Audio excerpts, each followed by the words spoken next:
Eh bien, bonjour à tous. Bienvenue dans un Salut nouvel Thomas. épisode de Club Croissance. Vous commencez à y être habitués. Je suis avec Valentin, le Head of Performance de l'agence, aussi mon associé. On a fait plusieurs épisodes ensemble.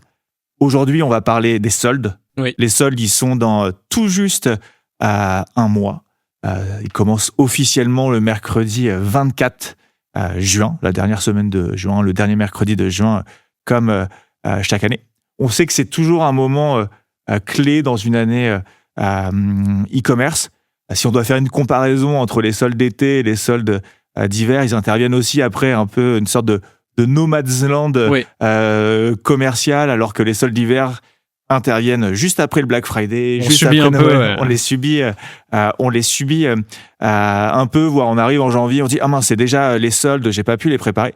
Là, à l'inverse, on a vraiment tout le temps de les préparer. Donc, c'est souvent à la fois attendu de la part des consommateurs, mais aussi souvent très attendu de la part des e-commerçants. En tout cas, nous, on le voit avec nos clients à l'agence. Les soldes d'été sont toujours un gros moment. Bah oui, parce que c'est le deuxième ou troisième mois le plus gros de l'année en termes de volume de chiffre d'affaires. Donc, ça reste intéressant de bien le préparer. Et sur la répartition à peu près du chiffre d'affaires, ce que ça représente, ça peut aller jusqu'à 20% pour ceux qui ont vraiment un attrait fort à la saisonnalité de l'été. Et sinon, c'est en moyenne entre 10 et 15% du chiffre d'affaires réalisé sur l'année. Donc, ça reste quand même un événement à ne pas louper. Ouais. Et dans ce que tu dis, c'est super intéressant. Si tu observes chez tes clients que c'est jusqu'à 2 ou 3 fois, ou le deuxième ou le troisième mois, de l'année avec le plus de performance, c'est que ça doit être aussi le cas chez vous. Et on le sait, il y a une prime à la préparation, une vraie différence entre ceux qui aborderont les soldes en se posant des questions quelques jours avant sur quel type de remise, quel type de créa, versus ceux qui prendront le temps un mois avant à se poser vraiment les bonnes questions qu'on va lister ensemble aujourd'hui, à savoir quels sont les objectifs, quel cas qu'on doit aller chercher, quel marronnier on va se donner pendant cette période de solde, quel créa on va produire, etc. Donc aujourd'hui, notre objectif, ça va être de parcourir un peu une sorte de feuille de route, de checklist d'actions à faire pour arriver dans les soldes bien préparés. Ouais. Et pour préparer tout ça, l'élément numéro 1, toujours, c'est l'analyse. On regarde dans le rétroviseur, on regarde ce qui s'est passé. Et nous, quand on reprend, quand on prépare cette période de solde, ce qu'on va surtout faire, c'est de regarder ce qui s'est passé l'année dernière, de vraiment mapper jour par jour ce qu'il y a eu comme vente, comme trafic, le panier moyen, enfin faire un peu un rétrospectif de tous les indicateurs clés qu'on peut analyser déjà au quotidien, et ce qui va nous permettre derrière aussi de déterminer les objectifs, mais aussi de regarder quel COS, le MER aussi qu'on a eu. Et ce qu'on va aussi regarder en particulier, c'est la variation du nombre de nouveaux clients qu'il peut y avoir aussi pendant cette période-là, parce que ça peut être vite gonflé aussi par des clients récurrents, parce que c'est là aussi on va activer beaucoup plus sa base CRM, etc. Donc nous, avec les plateformes publicitaires, le but c'est d'aller chercher des nouveaux clients. Forcément, notre analyse va beaucoup plus être axée là-dessus. Donc ça va être une analyse un peu plus macro. Et aussi, on va regarder ce qui s'est passé dans les ads managers, notamment sur la répartition des investissements, etc. Le but, c'est de tirer un peu une analyse de ce qui a été fait l'année dernière, un peu globale, pour voir ce qu'on a bien fait, ce qu'on aurait pu optimiser, pour pouvoir ensuite déterminer des objectifs. Plusieurs choses sur ce que tu viens de dire qui sont extrêmement intéressantes, c'est que effectivement, au début des soldes, souvent le premier jour, le premier week-end, vous allez avoir des beaux chiffres. Et c'est extrêmement important de savoir si c'est des personnes qui étaient déjà clientes chez vous ou des nouvelles personnes. Parce que moi, naturellement, quand c'est le début des soldes, je vais voir chez mes marques préférées s'il y a des bonnes remises à aller chercher, notamment chez le prêt-à-porter, etc. Nous, ici, notre prisme, c'est l'acquisition, c'est l'ADS. Donc, on va surtout s'orienter vers ce qu'on peut faire pour profiter de cette période-là pour gagner des nouveaux clients. Et puis, comme tu le dis, effectivement, le but, c'est de voir si on arrive à sortir des patterns, soit des choses qui ont bien fonctionné l'année précédente ou des choses qu'on aurait pu optimiser. Oui.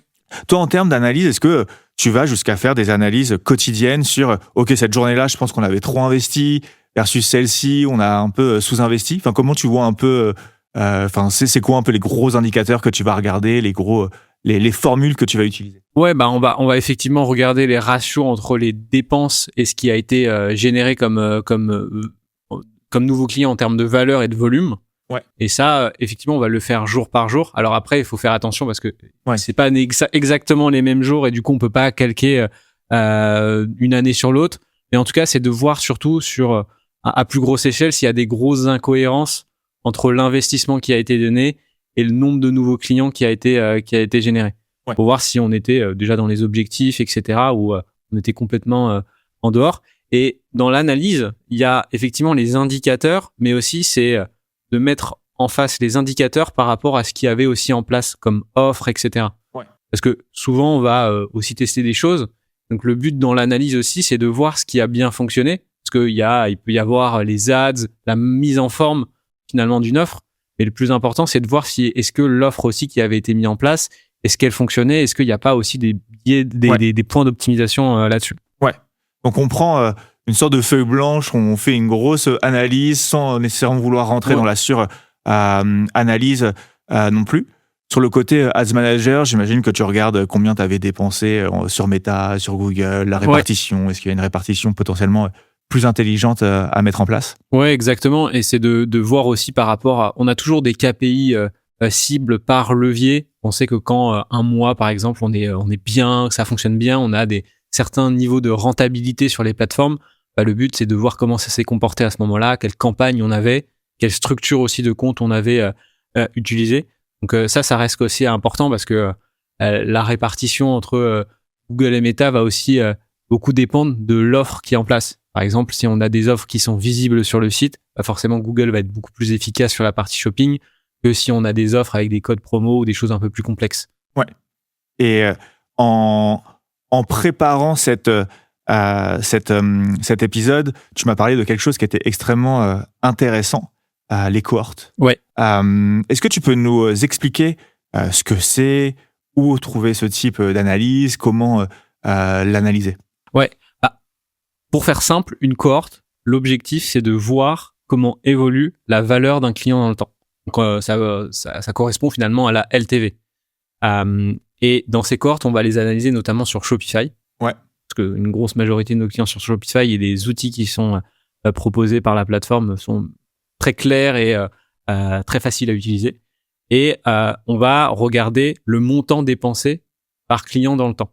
Et du coup, ce qui est intéressant avec ça, c'est qu'on peut regarder pendant les périodes commerciales comment les clients achètent dans le temps. Parce qu'on peut très bien se dire, il y a deux postulats qui sont faits par rapport à ça. C'est un client qu'on acquiert pendant une période commerciale, il va pas être fidèle, il va jamais revenir. Ou alors, on peut aussi se dire, c'est le moment où on peut aller chercher des nouveaux clients parce que derrière, on accumule des nouveaux clients qui vont aussi convertir dans le futur. Et c'est pour ça que ces cohortes nous permettent de mettre de la lumière justement sur ces questions-là et nous permettre derrière de déterminer des objectifs qui vont être cohérents. Par exemple, si dans nos cohortes, on observe que la valeur d'un client dans le temps par rapport à un mois promotionnel, elle évolue pas, ça veut dire que notre objectif doit être déterminé sur le panier moyen, donc sur le premier achat. On sait qu'il va pas nécessairement être fidèle dans le temps. En revanche, si on observe qu'un client, il revient, peut-être qu'on peut être plus agressif sur nos coûts d'acquisition parce qu'on sait qu'il va se fidéliser dans le temps. Et donc derrière, si on est plus agressif pendant les soldes, on peut maximiser le nombre de personnes qu'on va aller collecter et aussi forcément aussi prévoir du budget nécessaire pour aller collecter ces nouveaux clients. Ouais, c'est vraiment très intéressant ce que tu nous expliques là, parce que quand on a des opérations commerciales, c'est facile de voir ces chiffres gonfler, mais c'est effectivement important de savoir quel type de clientèle on est en train de séduire. Est-ce que c'est des opportunistes qui viennent simplement parce que c'est moins cher en ce moment, ou est-ce que c'est effectivement des vrais clients qui vont racheter plus tard?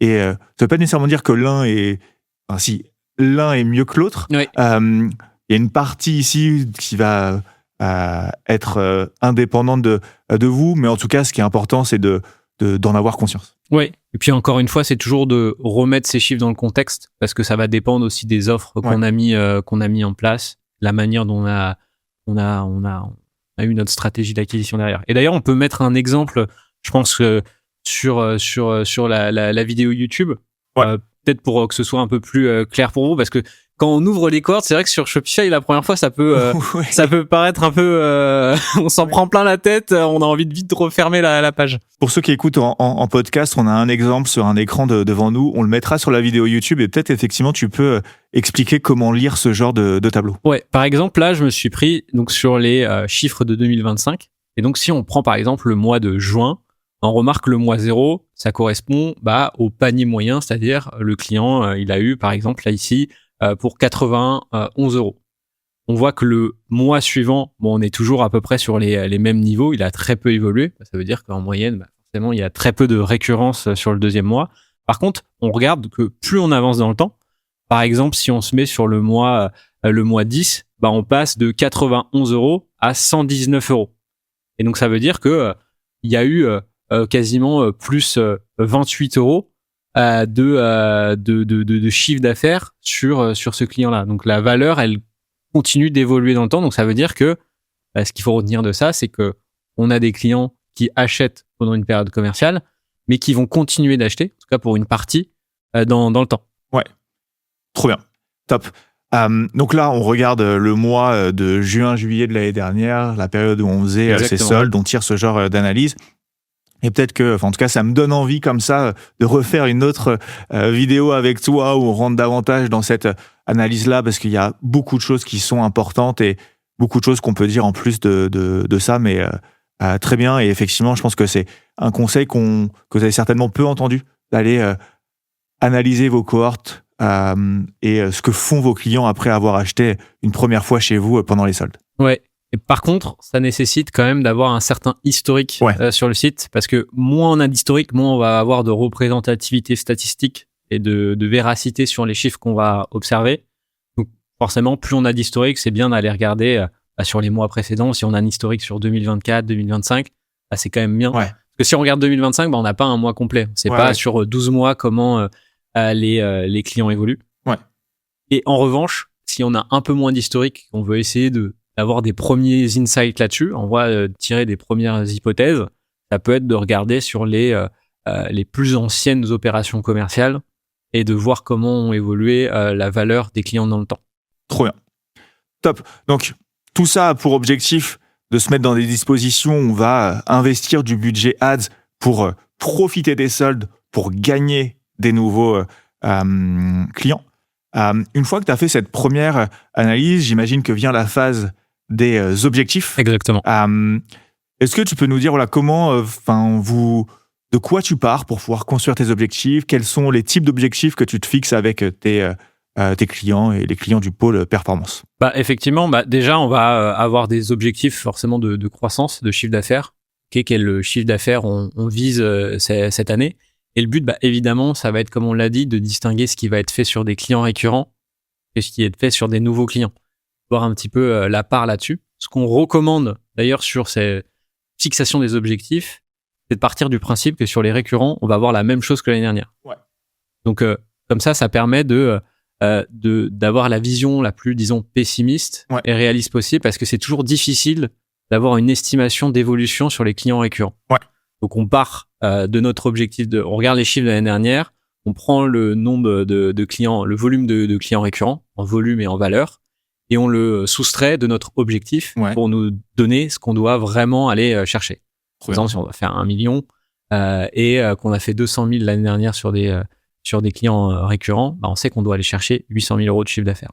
Ok. Donc ça, c'est le premier point. Ouais, très bien. Et toujours, je trouve que c'est une notion importante, et les conseils qu'on donne aujourd'hui, c'est vraiment des conseils, on va dire, plutôt niveau expert, mais au moins ça remet les choses à leur place. Et à nouveau, on est là pour faire de la conquête de nouveaux clients. Donc, on regarde l'objectif de nouveaux clients et on enlève un peu la partie facile des clients récurrents. Ouais.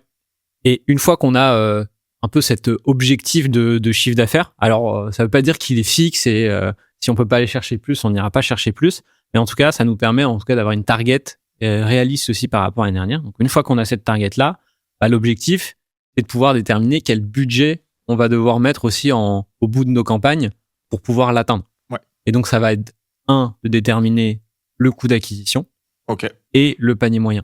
Ok. Et j'ai une question pour toi à ce sujet là, au niveau du coût d'acquisition. Étant donné que tu es sur une période commerciale, donc des marges plus faibles, est-ce que toi, tu calcules un coût d'acquisition spécifique à ces périodes-là ? Pas nécessairement, parce que généralement, quand on fait le calcul avec nos clients, on prend en compte ces périodes où on va faire des opérations commerciales. Mais par contre, ce qui peut être intéressant, c'est si vous faites des offres qui sortent du scope sur lequel vous avez calculé vos coûts d'acquisition habituellement, là, ça peut être intéressant de refaire une repasse sur les chiffres. Ouais. Et du coup, toi, c'est quoi un peu ta méthode de calcul pour arriver à ce genre de conclusion ? On a un tableau à l'agence, c'est un Google Sheet assez simple sur lequel on va rentrer toutes les charges variables et les charges fixes, donc les charges variables qui vont nous permettre de déterminer une marge brute. Et puis avec la marge nette qu'on va calculer, donc ça va être le chiffre d'affaires fois la marge brute moins les coûts fixes, on va avoir notre marge nette.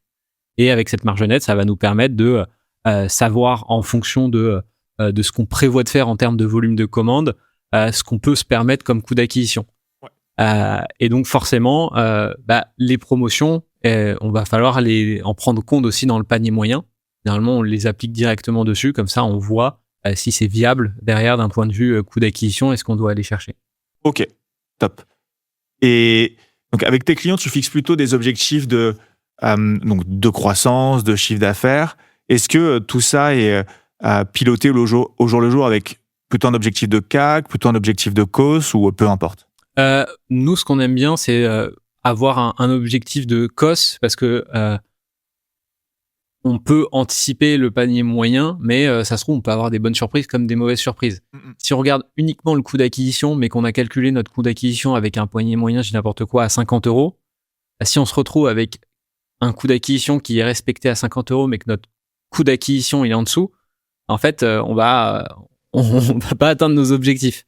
Alors que le cost, ça permet de prendre en compte effectivement cette notion de valeur et de volume, surtout de valeur. Donc, vaut mieux fixer ses objectifs par rapport à ça. Et c'est encore mieux d'avoir une double vérification avec le NCOS pour vérifier que le volume de chiffre d'affaires de nouveaux clients, il évolue bien. Parce que le cost peut très bien aussi être biaisé par des clients récurrents.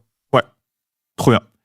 Et une fois que tu as justement fixé ces objectifs de cost, de CAC, est-ce que c'est à partir de là que avec tes clients, tu définis quel type de promos vont être mis en avant, ou en tout cas, quel type de promos sont cohérentes à mettre en place ? Ça se fait un peu en parallèle, parce que pour déterminer des objectifs, on a vu qu'il fallait des coûts d'acquisition, déterminer des coûts d'acquisition et des paniers moyens. Et ça, généralement, ça se détermine en fonction aussi des offres. Parce que une offre, par exemple, si on fait des offres par palier et qu'on a observé que en général, les offres par palier, on avait un panier moyen un peu supérieur, forcément, ça va déterminer aussi cette manière dont on va aller chercher cette acquisition. Donc, elle se fait un petit peu en parallèle.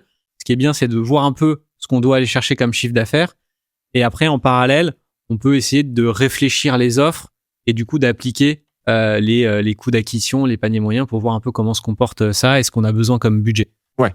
Mais en tout cas, effectivement, je pense que c'est très important de réfléchir son offre à partir du calcul que tu nous as expliqué, de le faire en parallèle et pas au doigt mouillé.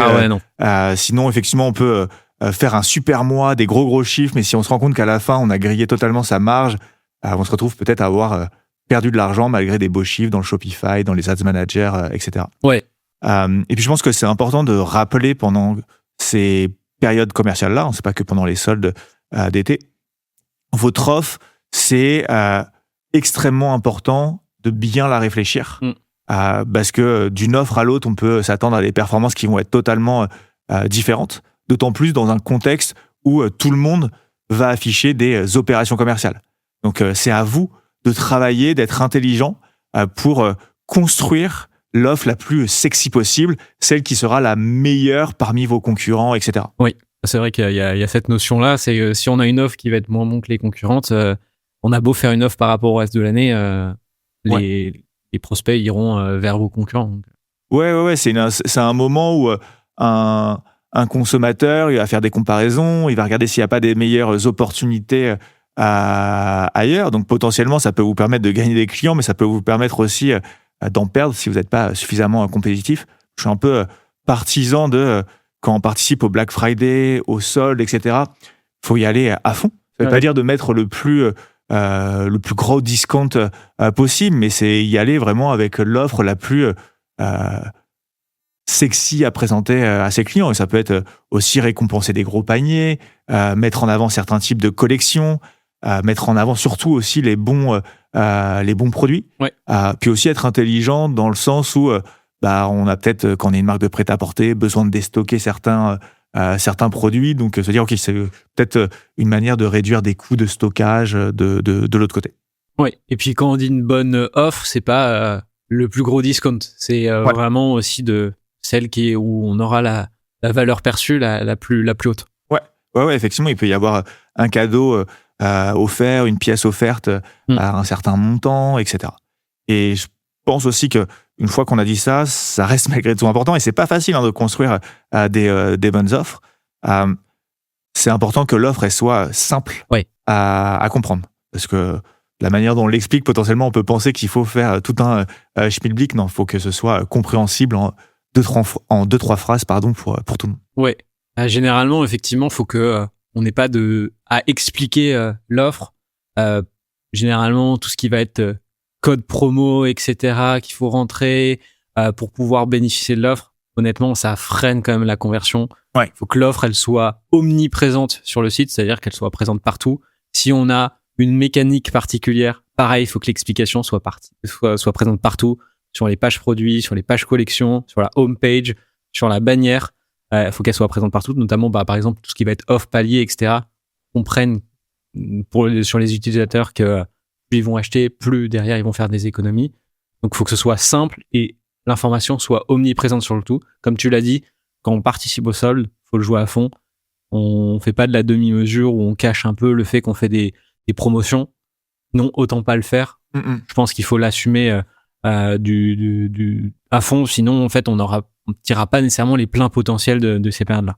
On est d'accord, et je pense aussi qu'il faut bien le mettre en avant sur son site, avec une section dédiée au solde, avec pourquoi pas des sous-sections sur les pépites du moment à pas rater qui peuvent partir vite. Ouais, exactement. Quand on parle de solde, il y a évidemment le début des soldes, il y a aussi au bout de 15 jours, je crois, alors peut-être que ce sera là à revérifier la temporalité de ce côté-là, mais il y a les deuxièmes, il y a les troisièmes des marques qui peuvent intervenir. Toi, tu conseilles à tes clients d'y participer? En fait, il y a plusieurs manières de voir les choses. Moi, je suis partisan de pas nécessairement avoir la même offre toute l'année, parce que si on a une même offre, enfin pas toute l'année, pendant toute la période commerciale, parce que ça dure un mois. Si on a une même offre qui dure un mois, on va lasser, on va saouler les gens. Et on va pas nécessairement tirer les pleins potentiels de cette période-là.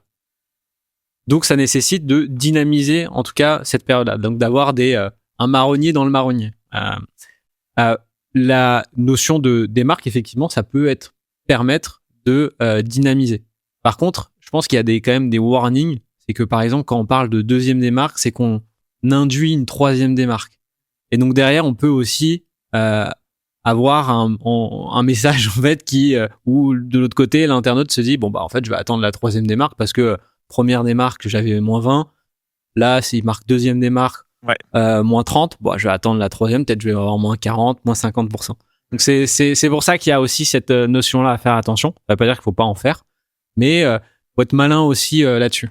Ouais, ça c'est un très bon retour. Je pense que ça c'est un retour terrain que tu as pu observer au fil des années. Je pense que ça peut être intéressant de rappeler que toi ça va être ta 6e, 7e édition de solde d'été, donc 14e édition de solde si on multiplie avec les soldes d'hiver, sans compter le Black Friday, etc. Donc on commence à voir effectivement comment les consommateurs agissent pendant ces périodes-là.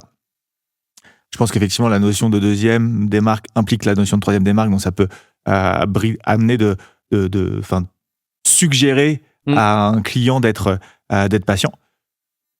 Dans ce cas-là, il faut être intelligent, s'assurer qu'on ait bien des stocks limités, qu'on met en avant sur les pièces, plus que quelques pièces disponibles. Et si on veut pas participer à des deuxième ou troisième démarques, ce qui fait beaucoup de sens, néanmoins, comme tu le disais, c'est important de donner du rythme, parce que les soldes, ça dure 4 semaines.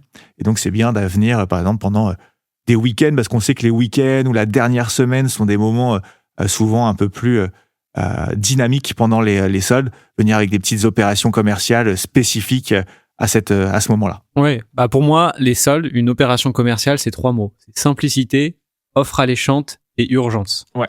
Et pour jouer, parce que finalement, si on laisse le temps aussi à l'internaute, il peut avoir une bonne offre, etc. Mais il se dit, j'ai le temps, je reporte à plus tard aussi l'achat. Donc, c'est quand même important de pouvoir avoir une certaine urgence sur les offres qu'on met en avant.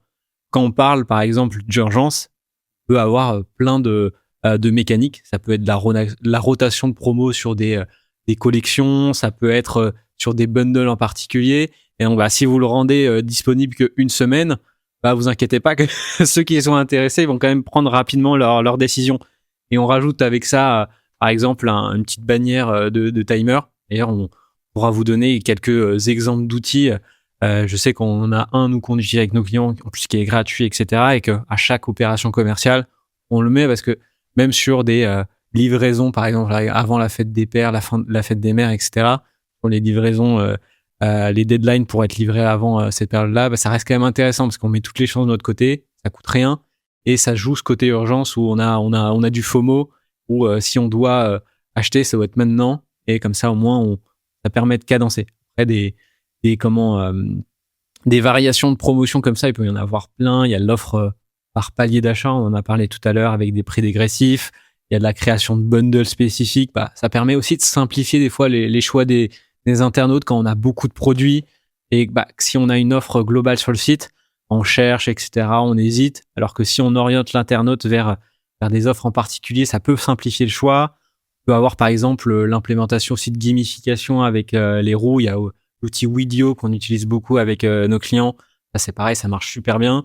Il y a aussi offrir des cadeaux en fonction des paniers moyens, etc. On pourra aussi vous mettre d'autres outils là-dessus.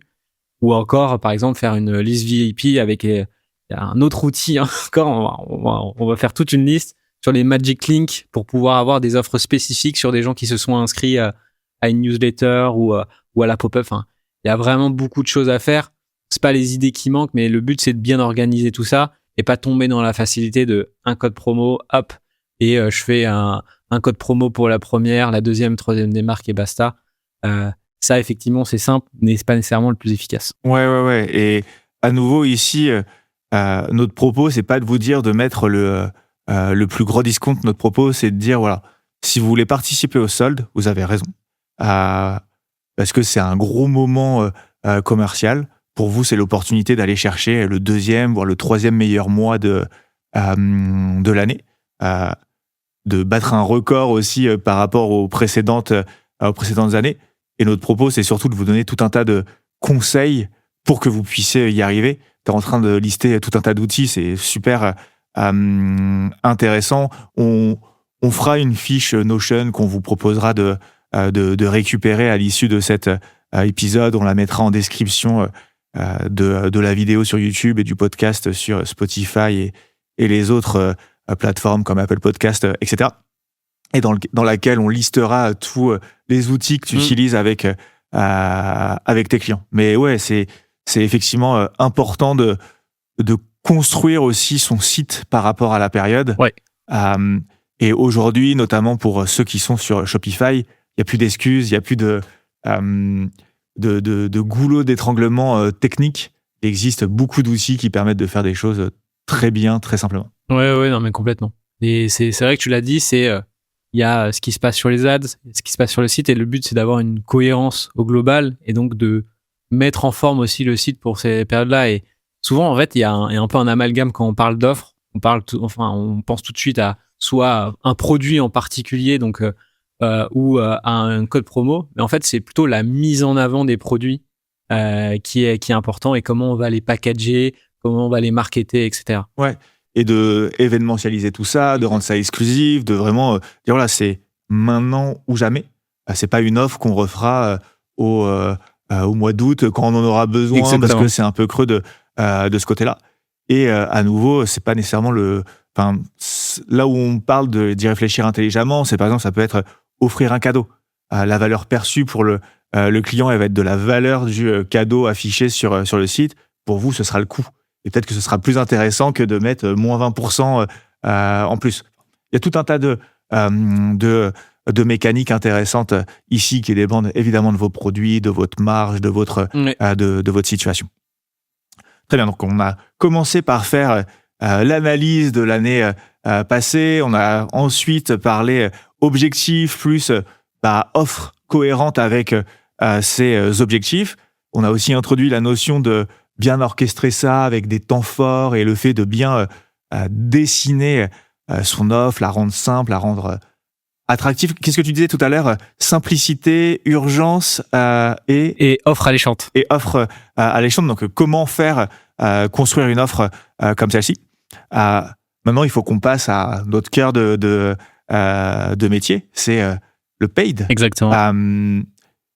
Comment toi, par quel point tu commences? Est-ce que tu vas directement dans les régies? Est-ce que tu pars de ton budget? Est-ce que tu pars du calendrier? Explique-nous un peu comment tu irais travailler la stratégie d'acquisition paid pour un de tes clients là pour les soldes. Déjà, on va partir finalement de l'enveloppe budgétaire qu'on a déterminée vis-à-vis de nos objectifs. Et aussi, c'est de déterminer après la ventilation de l'investissement entre les différentes régies. Et en fonction de ça, une fois qu'on a cette enveloppe budgétaire par régie, pouvoir déterminer le volume créatif qu'on va avoir besoin. Par exemple, si on a un certain budget sur Meta, de pouvoir estimer ce qu'on va avoir besoin comme volume créatif et comme diversité créative. Puis après, sur les autres régies, ça va notamment sur Google, ça va être la structure des campagnes qui va aussi être mise en place et choisie pour ces OP commerciales. Très bien. Et est-ce que, avant de revenir notamment sur Google, etc., est-ce qu'en termes de budget, tu as identifié des patterns au fur et à mesure des années sur comment bien utiliser son budget? Est-ce que tu penses qu'il faut y aller au départ, prendre un peu la température et ensuite on accélère, faire plutôt l'inverse? Est-ce que les week-ends fonctionnent mieux que les semaines? Pas nécessairement, ça dépend des marques, etc. Ouais, en tout cas, il y a un point, c'est que généralement, il y a un peu ce truc de un peu tester les premiers jours, voir ce que ça donne sur les plateformes, mais sauf que c'est les jours les plus importants. Ouais. Donc généralement, ce qui va être fait, c'est que on va tester avec une petite enveloppe sur les premiers jours. Ok, on a des bons retours sur investissement, ça fonctionne bien sur le site. Boum, j'accélère. Sauf que c'est là où ça redescend. Donc c'est pour ça que c'est important de l'anticipation, c'est que ça va aussi se retranscrire dans les plateformes parce qu'on va pas avoir tout de suite les retours sur investissement qui vont s'afficher. Il peut y avoir un petit décalage et si on nage à contre-courant, finalement on passe à côté de la période. Donc c'est pour ça que c'est important d'avoir suffisamment aussi d'investissement en fonction de la traction externe. Ouais. Et de ce qu'on doit aussi aller chercher comme chiffre d'affaires. Et après sur la partie structuration et gestion des investissements, nous de toute manière on le fait au jour par jour et pas nécessairement dans la plateforme, mais plutôt au global. Sur nos dashboards, on voit si le ratio entre les dépenses et le chiffre d'affaires sur des nouveaux clients, il est cohérent. S'il est cohérent, on continue d'accélérer, etc. C'est pour ça que l'anticipation, ça permet de pas perdre des opportunités, parce que les opportunités perdues, on les rattrape jamais. Ouais. On peut pas se dire, je rattraperai en augmentant nos investissements. Le but, c'est vraiment d'être au max du max. On a un objectif. Le but, c'est de surfer avec la limite pour pouvoir générer le maximum. Ensuite, sur la partie structuration, et si on prend dans un premier temps Meta, ça va déterminer, la structure va être souvent faite en fonction du volume d'investissement et aussi des évolutions futures. Ce que je veux dire par là, c'est que si on crée une campagne après qu'on coupe, le problème, c'est qu'on n'aura pas nécessairement tiré les pleins potentiels de l'algorithme, tout ce que nous propose, parce qu'il n'y aura pas eu d'apprentissage dans cette campagne-là. Donc, ce qui peut être intéressant, dans la majorité des cas, c'est de utiliser la campagne de test ou la campagne sur laquelle on a le maximum de données pour créer des assets à l'intérieur. Par contre, ça nécessite d'avoir le budget au niveau des assets. Et ensuite, c'est d'avoir un asset, un concept derrière même pour les soldes, c'est exactement le même principe. Et on essaye comme ça d'allouer l'investissement en fonction de ces différents... Là, tu parles du setup sur, exactement, ouais. sur Meta. Donc toi, tu recommandes de ne pas lancer de nouvelles campagnes, de ne pas lancer de nouveaux adsets, mais d'intégrer directement les ads dans l'existant, si possible. Bah oui, parce que finalement, l'algorithme va fonctionner mieux si on a plus de données dans une campagne. Si on n'a pas de données, bah forcément, elle va rapprendre de zéro, elle va mettre plus de temps à trouver qui sont nos clients, alors que si on a une campagne qui tourne, ça veut pas dire couper les assets qu'on a actuellement. C'est de ajouter des assets supplémentaires par rapport à ce qui tourne sur la période. Après, si on a un plus gros compte qu'on dépense beaucoup plus, bah, c'est là où on peut aussi jouer ce rôle de poupée russe, où on a des campagnes supplémentaires, ou avoir une campagne promotion, ou une campagne un peu activation commerciale. Si on a régulièrement des choses, sans parler de promotion en tant que telle, mais des bundles, etc., ça peut être important. Et là, on parle des investissements qui sont beaucoup plus importants. Ok, très bien. Top. Et avant de repartir sur Meta, notamment sur la créa, je pense qu'il y a un levier aussi qui est extrêmement important, c'est Google Ads. Ouais. Moi, le premier, quand c'est le début des soldes, si j'ai besoin d'acheter une nouvelle paire de baskets ou un nouveau jean, par exemple, bah, je vais aller rechercher sur Google, voir s'il y a des bonnes opérations à aller saisir. Comment, toi, tu fais pour t'assurer que nos clients ils sont bien set-up sur la partie Google pour le début des soldes? Bah, déjà, sur la partie Google, comme on l'a dit, ça va aussi être important la détermination de l'offre va aussi avoir un impact. Par exemple, on a parlé du code promo. Si on met un code promo et avec pas la promotion directement appliquée sur les produits, sur Google Shopping, on n'aura jamais ce petit icône en vert avec le prix barré, etc., qui nous met vraiment en avant. Donc c'est pour ça que ça, c'est ultra important. Et ensuite, en termes de setup sur Google, bah, ça va être important, comme on sait que la grosse majorité du budget va être fait sur le shopping. Ça va être de retravailler la sémantique. C'est-à-dire regarder ce que cherchent les gens pendant cette période. Est-ce qu'ils vont mettre l'article plus promo, plus solde, etc. Et ça peut être des mots-clés qui peuvent être intéressants de mettre aussi dans les titres des produits. Parce que finalement, ça fonctionne un peu comme un moteur de recherche. C'est que comme on se place pas sur des mots-clés sur Google, bah finalement, Google va analyser notamment les titres pour pouvoir se placer sur les bonnes requêtes. Donc, plus on maximise et on donne les informations à Google que bah, si on participe au solde, bah, il y a effectivement la promotion, mais si on met aussi des mots-clés qui sont associés à cette période-là, ou s'il y a une sémantique différente pendant cette période-là, au moins on est sûr de se placer sur ces bonnes requêtes-là. Ok. Donc ça, c'est le premier point. Ensuite, ça va être de voir les produits qui vont être en promotion. C'est tout le site, est-ce que c'est une sélection de produits? Si c'est une sélection de produits, bah, c'est important de l'isoler et quel est finalement un budget dédié pour pouvoir concentrer l'investissement sur ces produits-là. Si c'est tout le site, je vous recommande d'avoir gardé votre structure actuelle et plutôt de faire varier les investissements parce que quoi qu'il arrive, ça va être la répartition va être la même. Mais du coup, ça c'est important aussi de pouvoir bien cadrer. Ok, trop bien. Top. Et sur Meta, on va avoir la possibilité vraiment d'afficher son offre, un peu comme une campagne d'affichage. En ce moment, on a ce genre d'opération. On l'a déjà dit dans des précédents épisodes, il y a une partie de Google Ads qui se transforme aussi en social ads avec les shorts, les campagnes d'Imagen. Est-ce que c'est une typologie de campagne que tu recommandes d'utiliser pendant cette période-là? Ouais, carrément. Ça peut être justement, comme on le disait, si vous avez déjà une campagne d'Imagen qui tourne, créer un autre asset à côté dans cette campagne-là, sur les soldes, avec, on a la possibilité d'avoir des signaux d'audience dans ces campagnes Google. Et donc, ça peut être réutiliser les données de votre site en excluant les acheteurs, en mettant bien les bons critères par rapport aux produits que vous vendez et en mettant en avant, en ayant les différents assets pour couvrir les différents placements de Dimension, à savoir les Reels, même format que sur Meta avec le format Story, et des formats un peu plus bannières, etc., sur la sélection des vidéos ou alors sur le InStream qui affiche finalement votre publicité avant que avant le démarrage d'une vidéo classique sur YouTube. Donc ça, c'est méga important et ça fonctionne bien.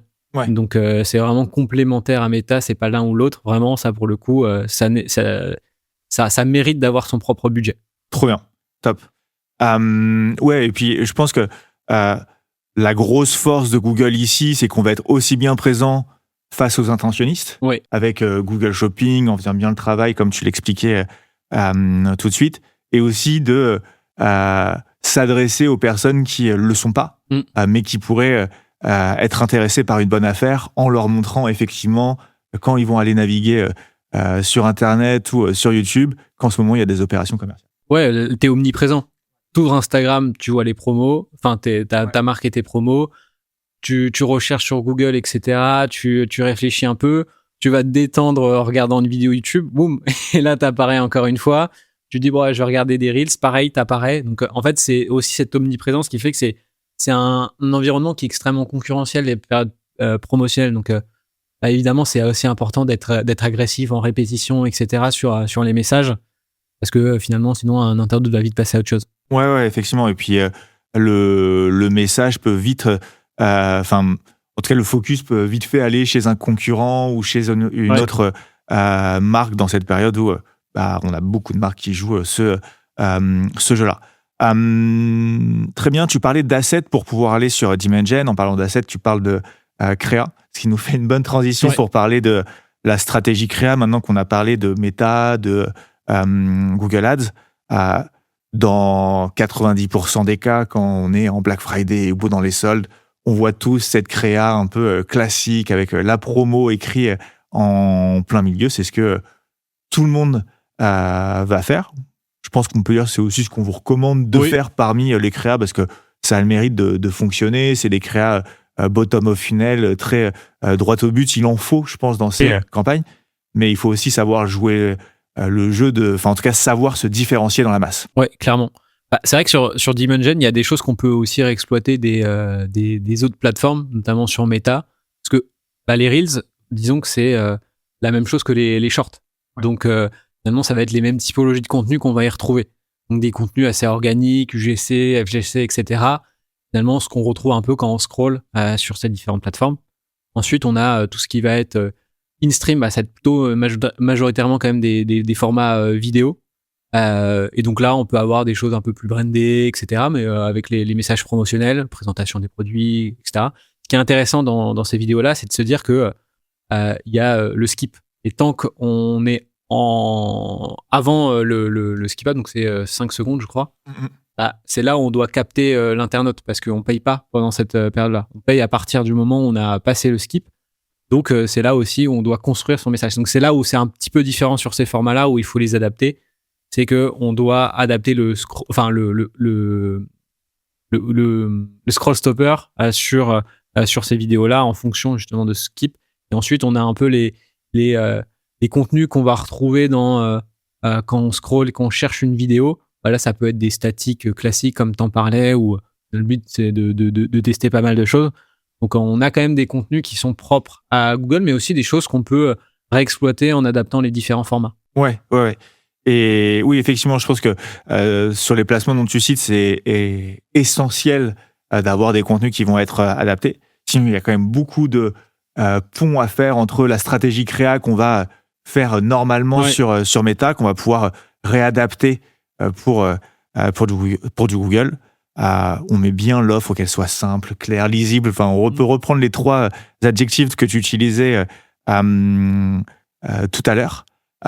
Des créas simples pour commencer, je pense que ça peut représenter une bonne partie du portefeuille de créa, mais aussi savoir jouer le jeu de créa qui vont être différentes pour se différencier et intéresser des personnes qui vont être aussi différentes. On a une veille spécifique pour les soldes avec des idées à l'intérieur. On vous la proposera également dans la fiche Notion que vous pourrez obtenir en description de ce podcast.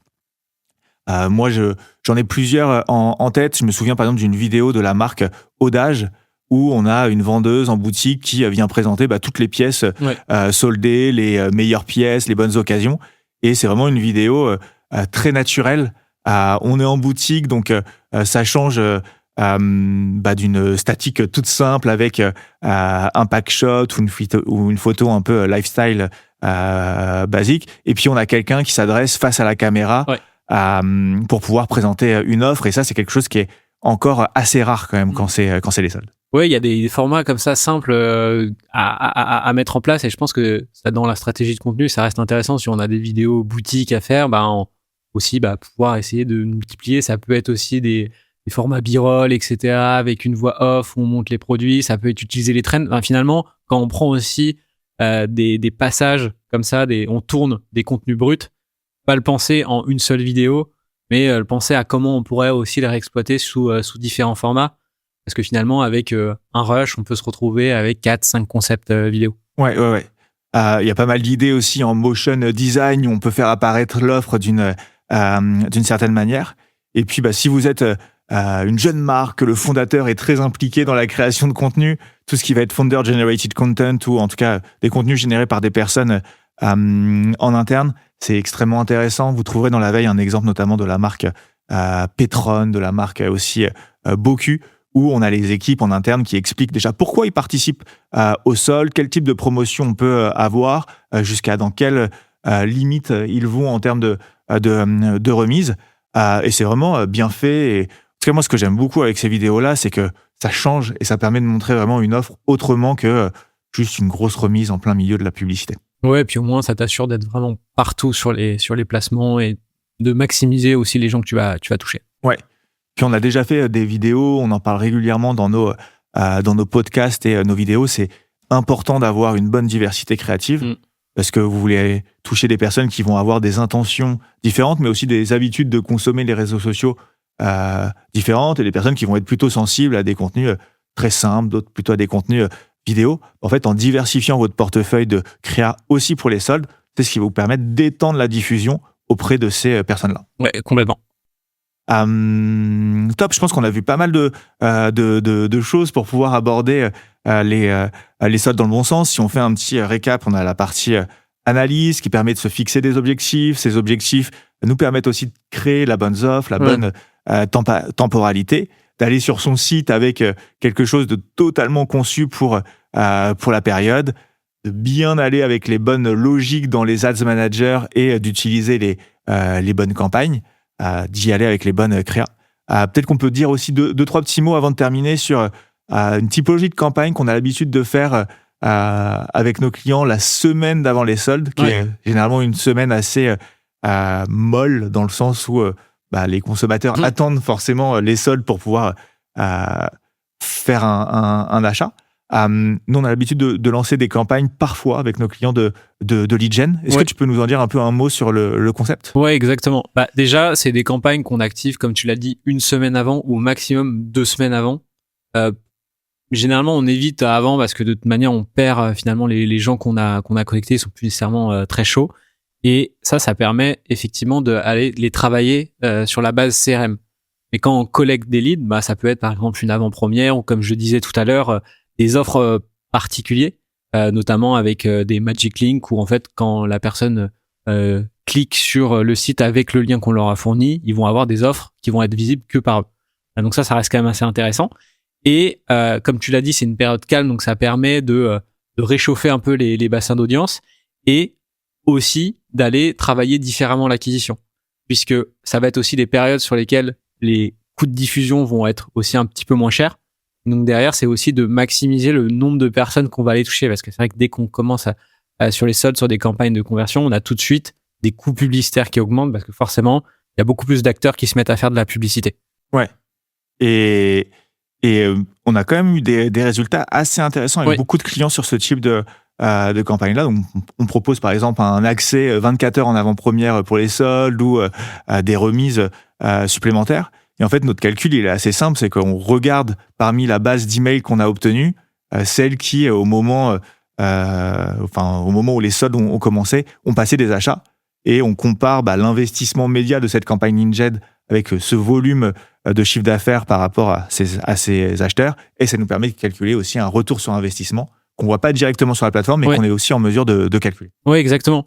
Si vous êtes par exemple sur Klaviyo, vous créez une liste vide, vous l'alliez à votre formulaire instantané, donc qui va collecter les leads. Donc comme ça, la liaison, elle se fait automatiquement. Vous connectez bien avec les intégrations de Meta et Klaviyo. Et comme ça, vous la connectez à cette liste-là. Les leads remontent sur cette liste, donc ils sont isolés. Et donc, vous avez la possibilité de voir comment ils se comportent au moment où vous lancez les offres. Et comme ça vous permet, comme on le disait, d'avoir vraiment ce calcul de, OK, cette liste-là, elle a généré tant de chiffre d'affaires. Combien j'ai dépensé dans ma plateforme publicitaire? OK, je vois à peu près le ratio de rentabilité que j'ai eu. Ouais. Et ça, pour revenir à ce que tu disais au début de l'épisode, où les soldes d'été, c'est aussi une manière d'aller préparer son Q4, son Black Friday. Ça peut être vraiment l'occasion pour vous, si vous en avez jamais fait, de tester cette mécanique-là pendant ces soldes-là, parce que si ça fonctionne bien, c'est un levier sur lequel vous pourrez vous appuyer plus tard dans l'année et aussi pour les prochaines opérations commerciales. Ouais. Par contre, la condition pour que ça fonctionne, c'est pas juste de collecter des leads et de lancer quelque chose, c'est quand même, il y a un séquençage CRM avec un flow dédié, avec un premier mail, deuxième mail, etc. Généralement, pas besoin de faire trop compliqué. Il y a des choses qui fonctionnent très bien, c'est les messages fondateurs. En gros, c'est un séquençage de mail où c'est le fondateur qui s'adresse directement à la personne. Donc, il y a très peu de visuels, c'est assez brut, mais c'est des choses qui fonctionnent bien et finalement qui sont aussi plus faciles et plus rapides à mettre en place. Trop bien. Top. Merci pour cette précision. Et puis oui, comme d'habitude, c'est pas juste lancer une campagne de lead et puis c'est bon, c'est terminé. Il faut faire les choses jusqu'au bout. Et peut-être un dernier mot, vu qu'on est en train de parler de Klaviyo. Les ads, c'est pour l'acquisition, pour gagner des nouveaux clients. En tout cas, il faut que la plus grosse partie de votre budget serve à ça. C'est ce qu'il y a de plus sain pour vous. Ça n'empêche qu'à côté, il faut que tout ce qui est lié au CRM, Klaviyo, WhatsApp, ce soit extrêmement bien fait, parce qu'il y a beaucoup de choses à aller chercher ici. Oui, exactement. Ça ne vous empêche pas d'avoir un petit asset basé sur les clients, etc., pour aller maximiser tout ça. Ça doit représenter au maximum 5% de l'investissement global. Ouais, effectivement. Trop bien, top. Moi, je pense que de cet échange, on va vous sortir une checklist d'actions à mettre en place. Je pense que ceux qui cocheront toutes les cases se mettront dans des bonnes dispositions pour faire des gros soldes. On vous a donné plein d'idées. Si vous en faites déjà une bonne partie, ce sera déjà bien. Est-ce que tu as quelque chose que tu veux ajouter, un mot pour la fin? Si vous voulez vous faire accompagner de manière plus spécifique, je vous invite à prendre rendez-vous avec Thomas. Ouais, effectivement, si c'est peut-être plus simple pour vous de prendre directement rendez-vous avec nous, ça fait une bonne conclusion. Non, plus sérieusement, effectivement, nous on accompagne des marques e-commerce à investir de leur budget média sur Meta, sur Google, sur la partie stratégie créa. On le fait toujours dans une logique d'acquisition. On essaye d'avoir un pas de recul par rapport à la simple colonne ROAS sur les ads managers. On veut construire une croissance saine et durable pour nos clients. Si vous voulez vous faire accompagner pour ces soldes, bon, c'est un peu short, on va dire, comme période, mais bon, sait-on jamais. On a un petit peu de place en ce moment à l'agence. Mais en tout cas, ravi de pouvoir en discuter avec vous, même pour préparer la fin d'année. Là, ça peut être effectivement le bon moment. Ouais, carrément. Trop bien. Écoute, merci beaucoup, Val. Je pense qu'on aura l'occasion de se refaire d'autres épisodes. Vous aurez l'occasion de revoir Val sur cette chaîne, mais c'est toujours un plaisir et c'est toujours très avancé comme conseil. Merci beaucoup. À la prochaine.